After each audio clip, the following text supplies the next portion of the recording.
ఆగమన కాలం అంటే ఏమిటి ప్రియులారా? ప్రభువు రాకడ కొరకే ఎదురు చూసేటువంటి సమయం, ఆ మెస్సయ్య రాకడ కొరకే ఎదురు చూచేటువంటి సమయం. ఏ విధంగా సిద్ధపడాలి?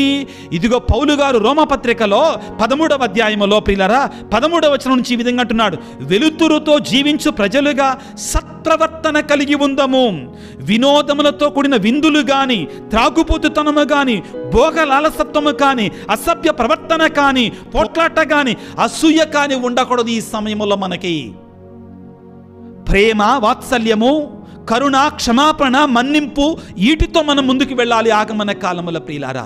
ఇది దేవుడు మనల్ని కోరుకునేటువంటిది. ఆ తరువాత ముఖ్యమైన మాట ప్రియులారా, పౌలు రోమీయులకు రాసిన పత్రిక 13వ అధ్యాయం 14వ వచనములో ప్రియులారా, ప్రభువైన యేసుక్రీస్తును ధరించాలి మనము. మీ శరీరేచ్ఛలను తృప్తిపరచుటలో మీరు చూపు శ్రద్ధను మానివేయాలి.